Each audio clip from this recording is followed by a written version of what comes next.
Okay, so I'm back again today with Dr. Deborah Dunne, who was on our previous podcast with Dr. Sherilyn Jordan. And we just had so much to talk about and so much to say that we ran way too long. And so now we're reconvening to continue the same conversation we had started in the last episode about trauma, including vicarious trauma and compassion fatigue.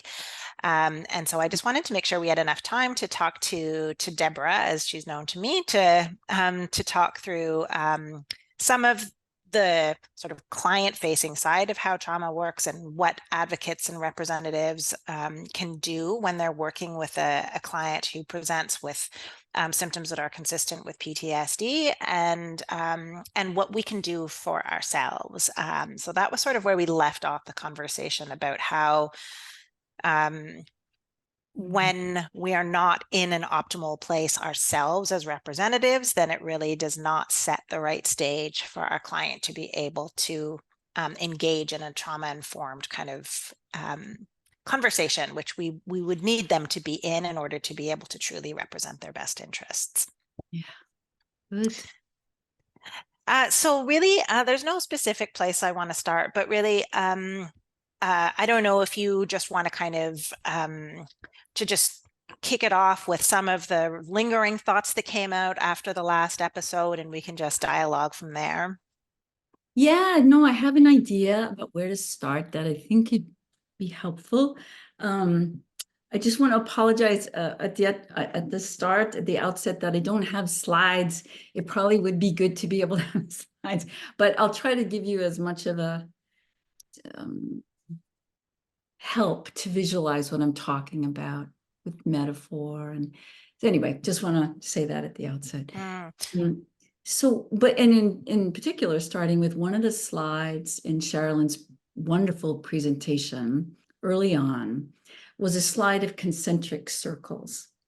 And in the center, and she was making the point that trauma isn't just like this event in the world, and it's not just something that happens in an isolated brain and nervous system, but that it happens contextually, so that there's the context of the individual psychology of a person and their neurophysiology.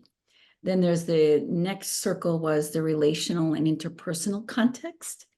And then the broadest one she was saying is socio-cultural, and I would add, as she would, I'm sure, political, larger context. And there are many circles. There are lots of different things that can be added, but that's a good sense of that trauma happens in context. And that's super important for pretty much everything we're going to talk about, because in terms of how to help practitioners and how practitioners can help their clients. And the reason is that trauma, even the most horrific things that people can experience, it doesn't mean that they will experience trauma. There's more ingredients. All right. Also, even seemingly very mild events in the world can precipitate tremendous PTSD response. And the reason why is that the other ingredients that are in place are what else is going on in that person at the moment of that event. What do they got going for them? And what do they maybe have that's going to be compromising them just within them, and then in potential circles of support or lack of support or actual harm and more distress, right? Yeah, that makes a lot of sense. I mean, it's intuitive in a way that sometimes we can see that something, if we were to compare all of the incidents in our lives, something that you would think would be more impactful if you're really well oriented or doing whatever in a good place. Otherwise, you are more, I don't know what the word is that I'm looking for, but like you're able to withstand more. Resilient. That's the word I was looking for. Yeah. Exactly. And it can be really puzzling, like There can be, for example, with someone whose nervous system is really has a whole history of trauma that's been not metabolized and not processed, but they're kind of going through their life. They can, for example, be in a car accident with the slightest whiplash, like the person behind them was going 5 kilometers an hour, and they have a massive PTSD response. And ICBC says around credibility, Low velocity accident. Yeah. yeah, like don't believe you. You're making Mm-hmm. that assembly, which is what, one of the things that especially you and Sherilyn were talking about after I left, this idea of credibility, right? How do you, if you just look at the event, it may not seem credible. And also what you went on to talk about, you and Sherilyn, about the conditions that people would be going back to in their countries of origin. Like if you can establish, I didn't know this, but if you can, it sounded like if you can establish that those conditions are ripe for engendering trauma, that's a really important piece, not just establishing what this person's been going through. Oh no. What are Yeah. the conditions? What are those concentric circles looking, Mm-hmm. right? For sure. In fact, having the original trauma is not in itself a successful refugee claim. It's what's going to happen to you in a forward-looking sense. So yeah, it is entirely relevant. That's great. That's great. Mm. And so a lot has to do with, I mean, if you think about it, can be useful to think about the nervous system as a container. And this gets right away to the question about practitioners. Mm.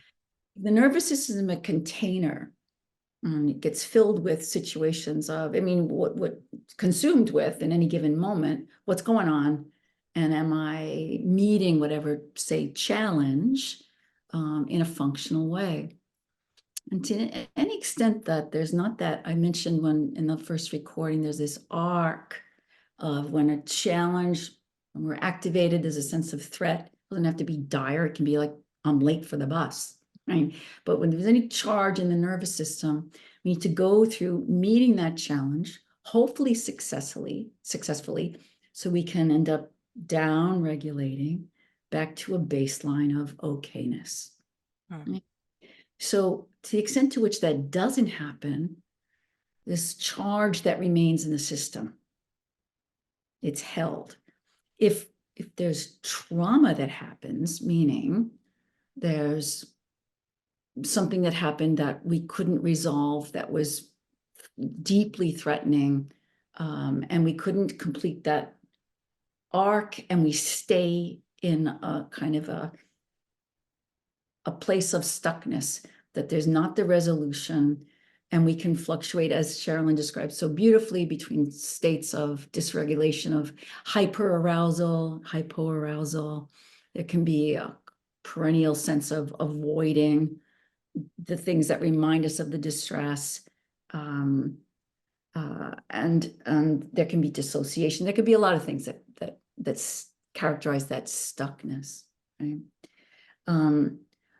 So the extent to which the container gets filled means that people are headed towards a trauma response from compromising situations that may be mild, may be small, may be horrific, may be different sizes, but the container's too full. Mm-hmm. If the container's full and there's all this unmetabolized stress and distress and stuckness, we just get tipped over. Mm-hmm. And that's what's really relevant to you practitioners. The vital importance of taking really good care of yourselves so that your container of your nervous system is abundant and spacious and emptied, so that you live in the zone of okayness, and you maintain that, and a commitment to maintaining that, mostly for your own well-being, because there's nothing more important than you. Mm. And then you're also dedicated to this work, so you also want to have an empty-ish container for your clients. Mm-hmm. Is that making sense? Yeah, it makes a lot of sense. I mean, we talked about resiliency, and I think that there's a concept on the other side of it. We in the legal field talk about like the fragile skull. Like if you're in a high velocity or in an accident and you hit somebody who has a fragile bone system so that it has an impact that is severe regardless of that, you need like the legal system needs to treat them where they are, and so I think that when you recognize that as advocates, we do have some control over whether or not we are susceptible or resilient. And that actually is quite empowering in terms of doing the work to note that the container can be, I don't know if the container gets grown or our ability to keep emptying it can be regulated, but that Yeah, we do have tools. that's right. The big piece is to take out the garbage, to empty the container, to make sure that we have the space to be able to deal with our own challenges and the challenges of sitting with someone who is vibrating with the stuckness of unmetabolized trauma. And also on top of that, the stress of this situation where their entire future rests on the outcome of their claim, right? Just not safeness there either. They're not in a place of a landed okayness by any stretch, right? So I'm just going to look down and Sure, everyone. of course. Okay, thank you. One of the missing resources in trauma is the lack of time. So, and you mentioned that after I left, that this sense of the bind that people are in around it, the lack of time to be with someone because resources are slender, but to introduce time as part of the experience of being with you, not rushed, is a resource that counters the experience of trauma where there is no time. Many traumatic responses could be avoided. Events don't have to be traumatizing if there were just more time. And people will say that, God, if I just had a second to see before, right, or time to get away. Yeah. Anyway, I'm And taking. in the refugee process, it's not just about resources, it's about like deadlines, actual deadlines arising, and you have to get your story in front of them. And if you delay, then that might be taken as an adverse inference about the seriousness of the risk.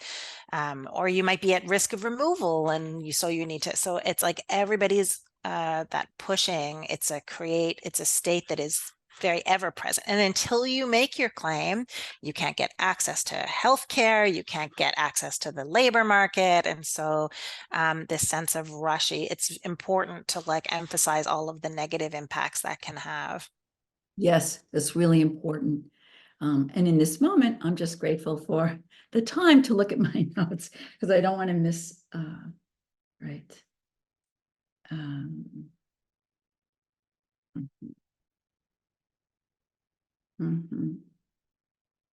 Yeah, so a lot about how to keep your container in an okay place is about, and making sure that the energy doesn't get built up, is to offset what you're encountering in your daily work with with resources like how do I have more balance? How do I have balance in my life? Am I making sure that I'm nourishing different aspects of who I am and experiencing something more than work and distraction and work and distraction, but living your life so that there's balance, so that you're having more of life than work. Things that are delightful, things like exercise, Sherilyn mentioned, so that you are the way I think, one way to think about it is sort of neurophysiologically, which is to think about what kind of bath do you want to live in? Do you want a bath of dopamine and reward and opiates and warmth and serotonin and soothing? Do you want to live in that bath? Because to do that, you need to have experiences of having activities that give you a sense of accomplishment and warm connections with other people. right? And love and connection and being in nature and Joy. Yeah, all of that. all of that. You mentioned forest bathing, the Mm, chemicals that the forest can give you, right? for That sure. yoga brings you, all these things to make sure that the bath that you're not living in is filled with cortisol and adrenaline and neurotransmitters that are all about alarm and Hmm. danger. So it's Yeah. important that offset.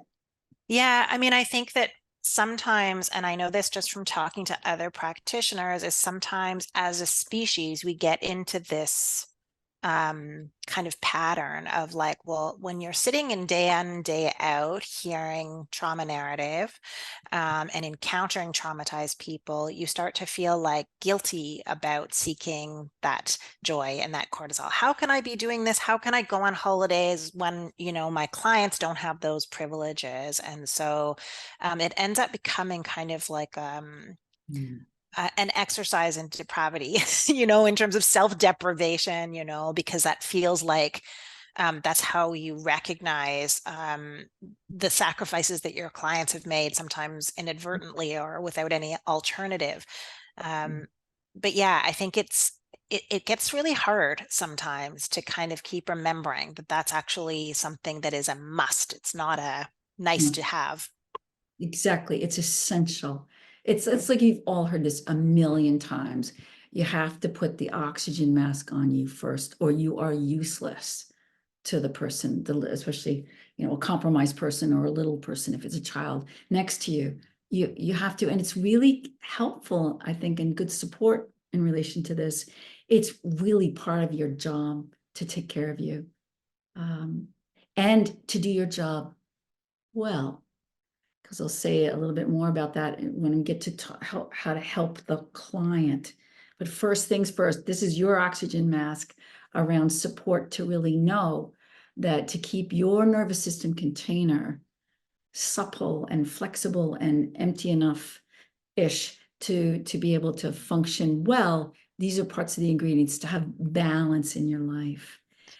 Something that I've always noticed is that when my client is worried about me, and they often can be, when they see how much I'm struck by their story, it causes them to be unable to share because they're worried about the harm they're perpetrating on me by sharing. And so it's I don't think you do it for this reason. You don't seek joy because it will make you be a better lawyer. You seek joy because that makes you a better human and a happier person. But it just so happens that if you don't do it, you're also going to create a barrier that will prevent your client from being able to openly share with you. Um, and we talked about that a little bit, but that's sort of just been my experience. Yeah, and that I can jump ahead a little bit around because is a important relationship, which is what we're talking about between how you are treating yourself and what you're reaching for, good things for yourself, and then what you can supply your client with. And so to address this, the client is maybe closing down in a way or protecting you by not sharing or trying to buffer or maybe minimize. Um, uh, the more of a sense that you can, I think, verbally address that, like name it. You may be concerned that you're compromising me. You may be concerned that this would be hard for me to deal with. And I'll tell you, I know that what you've been through is really difficult. And I am not going to pretend that I'm not moved by that. But my job is to move into a zone of or gear of just using that information with all the fullness of it to advantage for our moving forward with this case. So I'm okay. I've heard it all. It's okay. I just want to name that in case that's what's going on, right? Um, Yeah, that's excellent. Even just like it's my great honor to be able to provide this assistance. Like I love this type of work. This is like, and so that it's not, they don't see stop signs everywhere, and you know, they see an exactly. invitation, a truly open invitation without a fear of doing harm. That's right. That's great. And the other thing, just to, I'll come back to this probably later, but to say it now, because it's a really big one, is I was highlighting in the first, recording, this other branch of the nervous system. So there's the autonomic nervous system. The sympathetic branch is responsible for mobilizing us against threat. All those F's: fight, flight, freeze, fawning, feigning death, fragmentation, right? Mobilizing tremendous energy. And the other is the parasympathetic nervous system, which is meant to, once we register that we're okay, to down regulate into okayness. And it has a lot of other functions too. But another branch of the parasympathetic nervous system is this vagus system. Okay. And I talked about dorsal vagal being if fight, freeze, fawn, feign death doesn't, that all the way up to feigning death doesn't work. We can move into this dorsal vagal response, which is preparation for death, which is a kind of a deep collapse, a withdrawal from everything. And that's hypoarousal, right? Is after hyper, we move into hypo. So if your client, and you're just bringing some example of a kind of a sympathetic arousal around, geez, I'm concerned, I'm worried that I'm compromising you. And I just gave you some suggestion about how to meet that. If someone's in a dorsal place, a given up place, one of the things, I think the central thing to bring up in this naming it way is to say to the client, sometimes people can be really uncomfortable with sharing what happened to them or what they did at the time. And they are uncomfortable because they think they're bad. They think it makes them bad or deficient or unworthy. And it can make it really hard to speak then, because you could be really scared that I might reject you. I might be disgusted. I might just have nothing to do with you. And I want you to know that there's nothing you can say which makes me want to go away or stop helping you. It may be really hard to take that in. But just to help with that a little bit, here's what's so interesting. Actually, in this environment, the more difficult the story is, the more compromised you've been, the more you'll be accepted. Actually, it's the opposite of rejection. This is what's going to get you, hopefully, through the door. So no matter, you may be feeling badly about yourself, you may be worried that I won't have anything to do with you, but actually, it's really important to try to let that flow. What happened to you, what it's like at home. It's backwards that way. So that's meant to help them with Yeah. a very big barrier in that dorsal state is shame. Hmm. I actually think, I don't think I had put it in this way.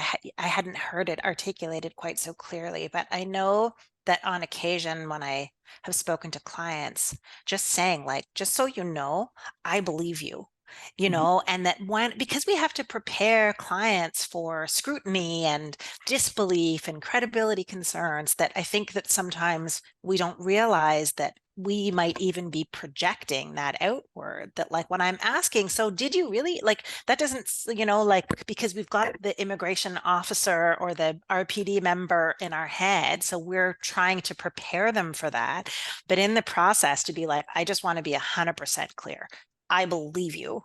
And and you said this too, there's no number of times, there's no too many times you can say that for a client where it's I 100% believe you. This is what I'm concerned about just because of my experience seeing other things. I know that there's a perfectly logical explanation. Let's just try and tease that one out, Nice. And no matter what you say, my sense of who you are as this incredibly brave and courageous and strong person. You got to hear you are a strong person. I believe in you. I am honored to work with you. There's nothing you can say that's going to change that. This is a really good segue actually for me, because sometimes I'll even find that when somebody comes through, something about their story just doesn't come off right. And sometimes it's because they've been told that this is going to work better than that. And so even if you tell me right now that everything I've told you up to this point is not correct, but there is still a story, I still like, I'm not going to lose patience with you. I'm not going to kick you out the door. I understand that if you're here, it's because of this, and that's what I want to hear. And so, I think it can get tricky. Yes, I didn't know about that. That's really important. And again, naming the possibility, naming what might be going on will create a path for them to, okay, I'll join you. Okay, I feel this safeness of you. And to encourage them to, this will go a whole lot better. The more authentic, because people can have and they won't know about the reference to spidey sense, but in a gut sense, when it's off, I have it right now. I'll just tell you, I could be Yeah. wrong. Yeah. I have this sort of gut sense that there might be something that's harder to say, or that you think might not be as potent or Or that help. you're giving me something that you think I want to hear, but just so you know, I don't have that predetermined expectation. Yeah. Nice, Yeah. beautiful. Sounds like you're doing great stuff. That's great. Well, I already knew that. I I already knew. learned from the best. Yeah. Not this. So I'm going to look down again. Right. So, oh wait, because we jumped ahead a little bit. That's great. That's great. So yes, around taking care of you, the practitioners, this idea of balance, but actually the kind of precondition for balance, although you can have a commitment to having a balanced life in any case, but especially given the work you're doing, it's really important to be having a relationship with your interior, to be self-aware. What's going to check in, to drop in? How am I doing? Am I jacked up? Am I feeling kind of drifty and floaty and foggy? Am I feeling depressed and despairing? Am I feeling like withdrawing? Like, to just check, how's my nervous system? Because I said last time, spoiler alert, we all have a nervous system. We all have a container, and it's got whatever it's got in it, right? So to check in, because then we can be responsive to what's there. Oh, I need some soothing. Oh, I need a time in the forest. Oh, I need, God, yoga would be a good idea today. Mhm. Some of that progressive muscle relaxation, or breathing, even for 10 minutes, I right? really love this. I mean, I don't know. I mean, I've never actually had this conversation, but I would venture a guess that everybody who's worked in this area has had a moment where their client is talking to them and they're not there anymore. You realize that you yourself, and I have my own specific response. I lose sensation in my fingers, like it could be my face, and I don't think any two people have the same response, but when I can feel mine happening, and I'm now, because of the work we've done together, I'm much better at checking in. I'm like, it's funny. I think I'm in an interview, but then I'm like, okay, Great. what do we need? We need a break. 100% we need a break, or I need to have a drink of water, or like all those things that Sherilyn was describing as things that you can use for your client. Yeah. I'm also part of this relationship, and I need to attend to that, because if I'm off out, my client probably knows too. But they're probably also having this spidey sense, and so Yeah. relationally, I've created a compromised situation unless I attend to that.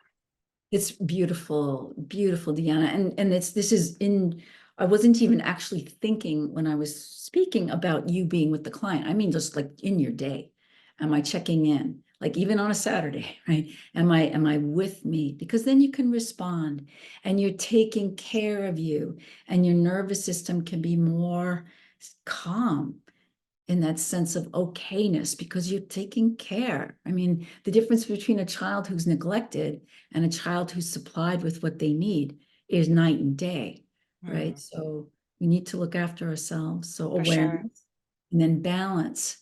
And then the third one is connection. And here's a big, big piece for both you all practitioners and for the everything that I'll say about more about the contact with the client. Because I just was reviewing how there's the autonomic nervous system, sympathetic branch, the parasympathetic branch, and the vagus system, which has the dorsal branch, which is when the sympathetic route doesn't get us to safeness and safety, the brain can move into this dorsal giving up, collapse, what could be called feigned death. But the other branch of the vagus system is the yummy branch. It's ventral vagus, part of that vagus system. And the ventral is responsible for social connection. It has inserts into the eyes, throat, the heart, and the belly, and the diaphragm. And it's a beautiful story because the vagus system developed in mammals. Other animals don't have it. And it's a sophisticated way of getting to safety and safeness in the way of, having social connection can make people physically safer, but also help them complete the arc. Because even if you fight, flight, or freeze, you gotta get back to okayness, that your thinking brain can come back online, your cortex is available, you can solve problems again, and you can feel deeply okay and sense of safety and safeness in interconnection, in just life, right? And so mammals developed a capacity to down-regulate in social connection. So being able for you all to talk about your work. This came up hugely in your compassion fatigue podcast. And you all, it was so lovely. You amazing women, by the way, you're all amazing. You just blew me away. But just they're talking about, we should talk, we should do this. We should really debrief. Mm-hmm. And that goes along with this, especially for first responders, that idea of critical incident stress debriefing is it's really important to get in circulation what you just went through or what you're going through, because it helps kick in the ventral vagus system to help down regulate your body into sense of well-being. Mm-hmm. And so think about it. Inserts into the eyes, eye gaze, eye contact, not texting for for crying out loud, right? Right, and also voice, and how important it is to be met with soothing or sense of confidence and strength, with heart, like literally heart that's regulated, and also metaphorically warmth and care. So what Sherilyn said straight up about what her Rainbow Refugee Organization offers is heart warmth, caring, and soothing, welcoming environment. This is ventral vagal stuff. And diaphragm, the breath, as a huge resource. So you all need connection so that you're optimally living, as we all optimally live, with the ventral vagal nervous system at play all the time. That's what we want. That's the baseline. We always want to be there. And we want to enhance pathways to get there if we've gotten away, if we're in sympathetic arousal, if we've fallen into dorsal vagal. We need to get back to ventral vagal connection, right? And that has everything to do with debriefing and sharing. There's a book that I never read, but I always referenced. It's called Why Zebras Don't Have Ulcers. It's because You're on the savannah and you're a zebra and the lion's chasing you and it's really bad, but somehow you make it. I don't know, the lion trips, gets bored, whatever. And you go back to the herd and you shake and you vibrate and the other ones are surrounding you because you're mammals and they're helping you shake in this field of protection and care and nurturance. And then you're okay. You know, what's for lunch, kind of thing. Digestion goes back online and all the, heart and lungs and all of that down regulates to okayness. We are mammals too, and we need that, right? Yeah. Oh, you said so much in here. It's a lot. I'm sorry. It's a lot. No, it's wonderful. It's really wonderful. And I just want to kind of quickly trace through some of the things that you've said because Sure. you said first of all the thing about how um, you know you must do this in life first. And Yes. so we were talking about the kind of mind blindness, and I think that you know part of the thing, and it's been like years and years of counseling and treatment before I'm sort of understanding how, because I don't think every person has like a direct contact between their brain and how their body or how their nervous system is doing. And so it took me quite a number of years to actually learn how to hear those signals and be like, oh, okay, I'm not in a good place. And then to figure out what helps, because I don't think any two people are the same. I mentioned it on the last podcast. For some reason, for me, peppermint oil is like a magical elixir that kind of gets me back into my kind of present state very, very well. Yes. Debriefing, you said this, is just so important. And it's so often lacking in our field because most of us are not either sole practitioners or we're working with other people who are doing different types of law. People don't really want to hear about your refugee practice in their downtime unless they're other practitioners, like your spouse doesn't want to necessarily hear about the information that you've taken in, but it's necessary for the digestion process, I guess. Yeah. And so I think with COVID, we became even more isolated from one another. And I think that kind of stuck as a habit for so many people. And we're only just now realizing how to reconnect and how beneficial that is. There are other things. You talked about the throat singing for me for some reason. I don't want anyone else to hear it, but when I'm by myself, like being able to like let that noise come out, it's incredibly healing.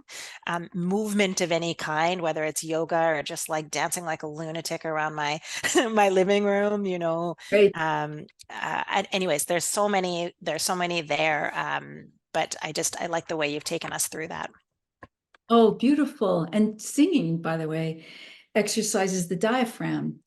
And the diaphragm, when it's stimulated, this is why it's so important. Well, I'll finish one sentence at a time. Diaphragm, it stimulates the vagus, the ventral vagus system. So, and that's why, and this starts to come over into how to be with clients, because this is all taking care of you guys.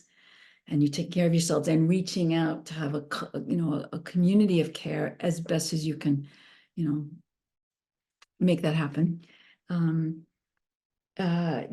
teach yourself and your clients the difference between, and Sherilyn, I'm sure said this, high, short, and shallow breathing up here, it stimulates sympathetic arousal, and low belly. So I don't know if you can see, like, so if you put your hand on your chest and your other hand on your belly, and you can breathe in and see, is this hand moving up and down? Is the belly hand moving up and down? And for most people, honestly, oh, that's what moves up and down. And training yourself, inviting yourself, and inviting your client to try to expand their belly stimulates, a great resource, stimulates the vagus response of okayness and well-being. And so singing, especially if you use your diaphragm to inhale, it's beautiful. And movement takes you out of whatever freeze might be in the system. You might be in a semi-frozen state where you're not even aware of it. Movement gives you a chance to counter, to an antidote to that sense of freeze, right? You Um, talked about zebras shaking, but oh, I can't hear you. sorry, What? I just realized I'm on mute. Um, you talked about how zebras shake. It's because somebody's drilling in the office next to me, obviously, but good timing. Yeah. But shaking, even in itself, it doesn't have to be organized movement, but I sometimes have found that shaking is really effective. These things, I mean, to me, it always felt kind of like woo woo to be talking about all this stuff, but these ancient wisdoms, they're real, like filling your belly. I do it 10 times in a row, full belly and then out of the mouth. And I find it's magic for real. And people talk about pranayama and all that. I find it makes me do too much of this and not enough of the belly breath. It's not enough time. But like, I just think that there's, you can find your own thing, but these things have like a truly almost immediate medicinal effect if you're finding the right fit. Beautiful. That's great. Yeah, like I mean, I know I'm a cyclist and there's so many close calls on any given week. I mean, it's a number of really close calls. And I scream after, like I just really discharge out the fight that I couldn't go in. Like I dodged something, but you know, expletives, man, at volume. And it's so great. And then I'm clear. Then I'm okay, that I discharged the energy. It's not going to stay in my container, man. So even that, even raging against the machine, I love that. it's great. Yeah. I'm going to glance down again. Yeah, of course. Yeah, yeah, yeah. I mean, this is, I think also you talked about warmth. To me, that's why dogs have become like everyone's Yes, talisman for care because, yes. when I just hold my warm, heavy dog or she lies her entire weight on top of me, again, that's another one of my fast pathways to healing. It's great because there's this two hearts beating and breathing together and closeness and maybe eye gaze. Mhm. A lot going on there. When I hear her do that, then I find that I do it myself. And it's always, I just wait. It's never too many breath cycles before she gives a big exhale. That's beautiful. And it's also a great segue to considered input about time with the client. Because I mean, I'm looking at the clock, I can't believe. Um, so um, where to start? So the most significant thing you can do is be in good shape. Why? Because way below any capacity to think, deep in the brain, just the social engagement system is constantly surveillance around, is there a threat? Are we safe? It's always on. The what's called the neuroception of danger, the neuroception of the picking up of not okayness happens in response to all kinds of subtle things like not what someone's saying, because this part of the brain does not care about talk. It cares about the tone of voice. It cares about, do you look scared? Do you look angry? And it responds like that, going into potentially arousal, sympathetic arousal, if it detects any sense of danger, including how's the client experiencing you. So this is really important for you to take care of you because you matter. But here's where the rubber hits the road around your okayness is going to really affect your client. And you named it earlier, right? So the client and the client is, in addition to having that background sense of, is this environment of the space that you're meeting in, does it exude a sense of safeness and welcoming? Are you, with your nervous system, in a good place, exuding that sense, providing that neuroception of safeness, right?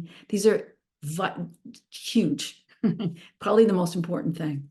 Even in the hearing room, it's there. If you're in the hearing room and you're super worried about the outcome and your voice is nervous or you're talking quickly or I'm thinking about the way that when you're talking here to us, when you're trying to figure out where you are, you just take a minute. and just figure out where you are and where do I want to be. And, that telegraphs onto your client, who can then be in that similar type of position when addressing questions by a member.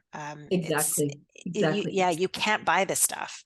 No, it's just like the field that gets created between you and your dog, right? Mm-hmm. The field that you're creating, the field of that, remember those concentric circles.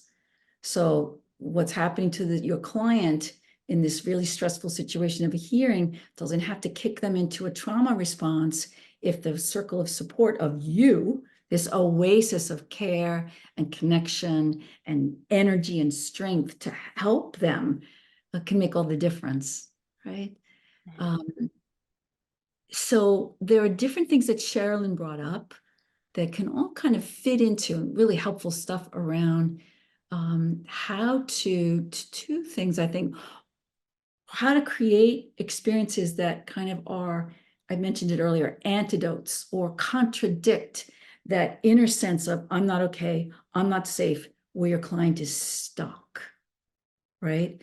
So the warmth and caring environment, the sense of can you feel grounding? Can you feel the contact between your feet and the floor, right? Because if you can feel the contact between your feet and the floor and really sense into that, you're clearly not in danger. There's the ground. It's supportive, right? So things, interventions that she mentioned, I meant to have them, I did have them ready right in front of me, but oh yeah, maybe, no, where is it? Things you can do, trauma-informed practices, here it is, to provide antidotes to that sense of I'm not okay, I'm in danger. So take a minute. There's time. When we're in danger, there's no time. When we're in danger, we can't take a sip of water. We can't feel the feet on the ground. We're too busy with the threat, right? Look around the room. Take the luxury of taking in, I'm in here and now. I'm not in there and then. And what you want to do is kind of introduce, here are some experiences that are available to you that can help potentially bring you into, you can be here with me. It's an okay place to be, and kind of coaxing them, at least temporarily, out of there and then, or they're gone. They're completely dissociated, right? So other things that Sherilyn mentioned help people bring presence if they're dissociated. You brought in the beanbag toss, right? If you're physically using your body, you need to be here. You're going to miss the beanbag, right? So that helps people out of dissociation. Cold water helps people out of dissociation. She mentions too, for hypoarousal, just, yeah, taking a break, standing up and walking. There are ways to help people, and people can go back to those slides in the first recording to kind of refresh that ideas about how to help people, how to address their hyperarousal, because they might want to be barreling into their story, but they're actually in the story. They're not with you, or they're away and unavailable, maybe disorganized, drifting, to help them out of that into enough awakeness and presence that they can engage. So those are really important. Hang on. Hang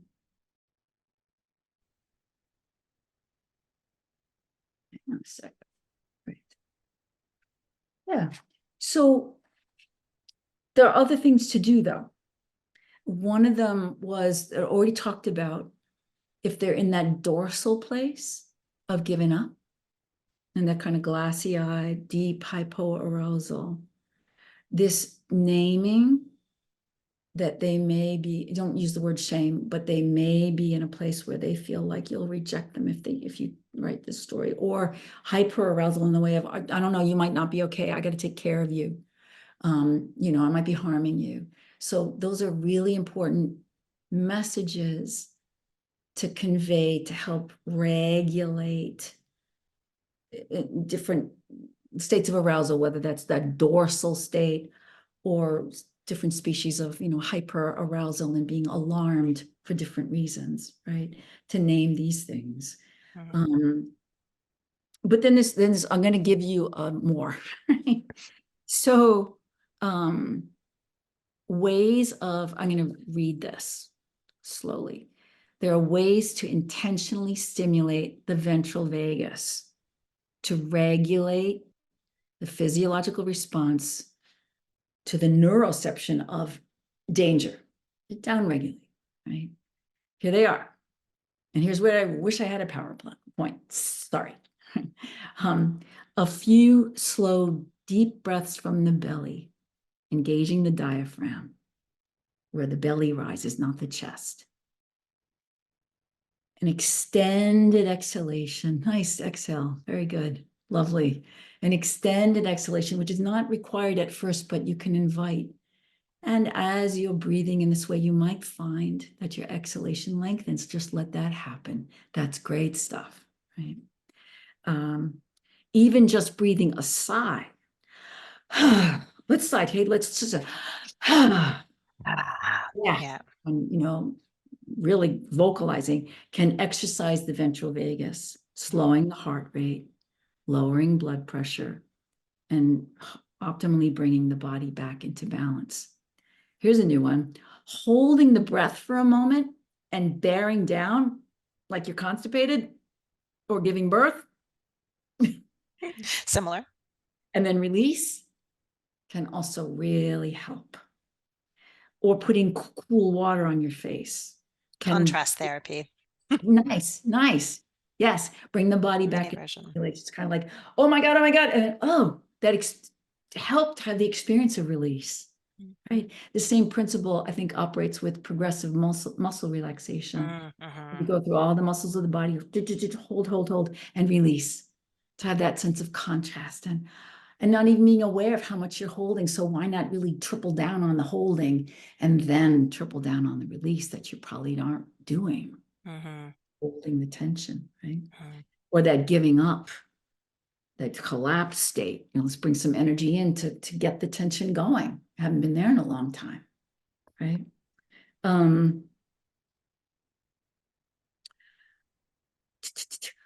A brief, purposeful break in the work environment, whether you're with your client or not, taking breaks, right? Sipping, not gulping, warm or cool beverages, bringing awareness to how it travels down to the stomach, right? So that you're also, well, I'll talk about that in a sec. A short walk with the awareness of the contact between your feet and the ground, warming your hands and placing them on your chest. This, one or two hands over your heart, can be deeply soothing and regulating. It's the vagus nerve where it lives. And if you combine these breathing as you put your hand on your chest and exhaling, really helpful to bring that vagus response, right? So these are really good things to introduce. There's more. Oh, and by the way, so for all of these, the dream, you could maybe call it a pipe dream, depends on how compromised your client is. The dream is that as they move maybe up from a bit of dorsal into more energetic or more relaxed, from sympathetic into ventral, what returns is the ability to communicate. Broca's area can come back on. The ability to problem solve, the ability to think more clearly, right? So these things can come back online, at least in some measure, which is only going to help. And that's the trajectory. Dorsal, sympathetic, ventral. People who do polyvagal informed therapy say that to really move from dorsal to ventral, they need to go through fight. So I thought about that, and I thought of Sherilyn's slide where she speaks of begin and end with strength.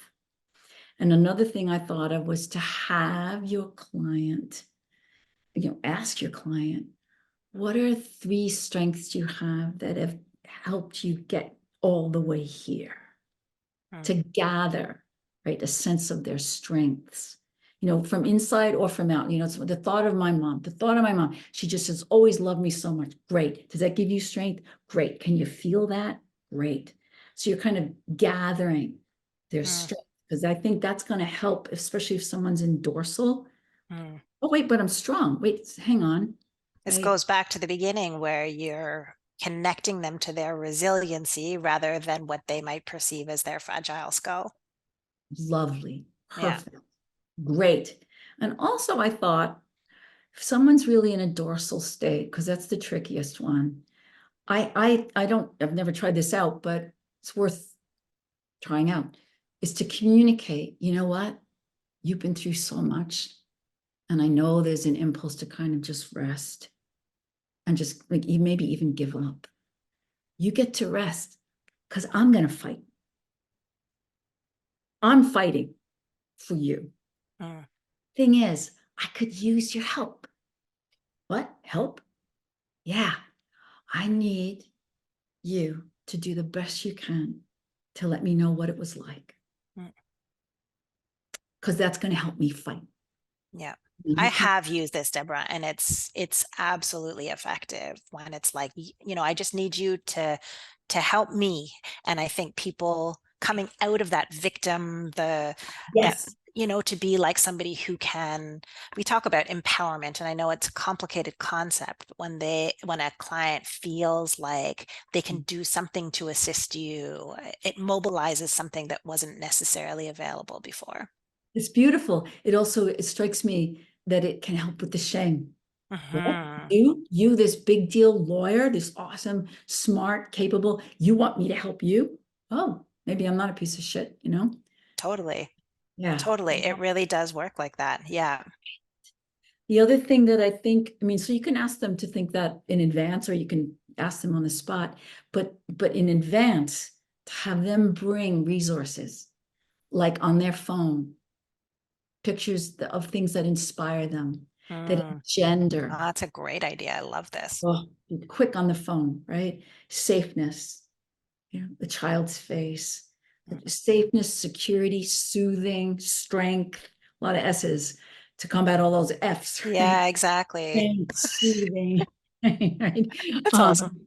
yeah, yeah. And also things that Sherilyn was mentioned, evoking the senses so Hmm. that to engender a sense of you can be here and now in an immediate way. Mm. It's a huge way to help people regulate, right? Yeah. This texture. Bring something that you can touch that brings you a sense of soothing or strengthening or Your scent. favorite song. Yeah. Something that makes Totally, you feel inspired. Yeah. totally. They put that song on, humming. Mm. Humming is cool. Hey, put that song on. Let's put it on for a couple minutes. We can listen together. You can just listen. Hum along. Hum along. Humming is amazing for Yeah. regulation, That's right? awesome. I love humming. So have them bring things. Have them bring That's things. such a great idea. I've never done it, and I'm going to change that. Awesome. Great. Let me just see. Something to the action. Um, there's more. Sorry, here we go. Music, humming, drum beats, um, Mm. visuals, scent, taste, chocolate, chocolate, Chocolate. chocolate. I Hello, know. Exactly. hello, please. Deborah always has candy in her office too. And sometimes I just need like something ridiculously sweet at that moment, that Yeah, big sugar hit. using lots of energy. For Lots of sure. energy. The calorie burn is real. Yeah, oh, for sure, for Yeah. sure. And that helps also produce serotonin, which is Mm-hmm. soothing, right? Mm-hmm. Carbs and sugar. Serotonin, we want that bath. Yeah. Serotonin, endogenous opiates, by the way, not the kinds from the outside. Oh my goodness. Yeah. Yeah, I'm gonna skip that. Yeah. Um, oh, we're good, we're doing good. Yeah.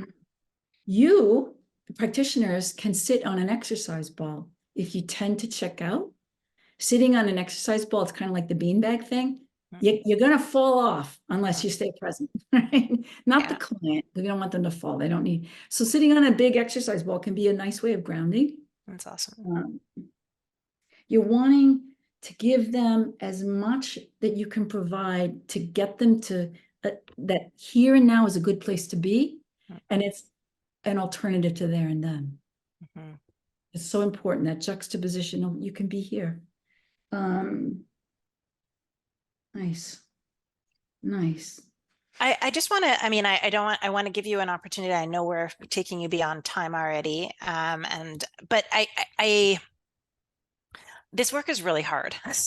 It's really rewarding, but it's really hard. And I would say that, like, I mean, we've talked a lot on our program about how little training we get as practitioners and advocates for this type of work. But I think that some people try and do that through like reading about stuff. But like, for me, having counseling support is Mhm. absolutely vital. There's no replacement for it, because you need to be trained on how to self-care in order to be able to offer self-care to your client in any way. And so, um, the material that we hear, it all impacts us in different and unique ways, and it can be hugely triggering. And we can't start onboarding these self-care resources in the middle of a traumatic interview. It has to happen in a simple situation. If you can't do it in your day-to-day life, you can't do it in a hearing room. So you have to start and engender that in every element of your life. And so if you're getting triggered and stuff from your own life, Yeah. invariably will be evoked. If you're not working on that, it's going to overwhelm you. It's inevitable. And that's why people get so burnt out so early. And I get burnt out a lot less now than I did back in the day when I wasn't doing that work. So all of us need a Deborah, and there's only one Deborah, and she's mine. But there's like, everybody needs that, to be able to talk about it, not just in a collegial kind of way, but in a personal, Totally. how does this engage our own feelings about trauma and why? That's right, because there are two things. One is, how full is your container? If there's unmetabolized trauma, everybody has trauma. Everybody has trauma, and everybody has unmetabolized trauma, Mm, likely. So to keep that container, yeah, therapy, actual considered work to yeah. clear, right?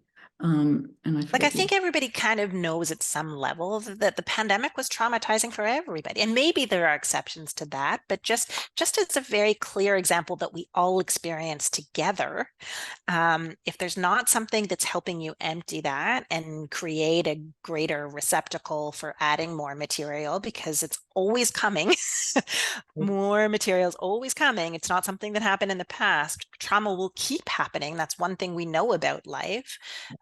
If you're not actively managing that, then it's a limited time proposition for sure that we can keep Yeah, doing that work. especially because of the other context, in addition to the full container. So it really wouldn't take much to put a person over the top, is also being triggered. There could be aspects of what your client's talking about that all of a sudden you're not okay. You may not even know why, Why?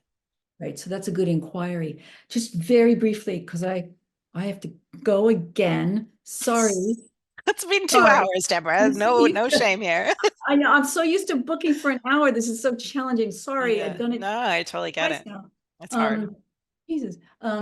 So about vicarious traumatization, really, really quickly.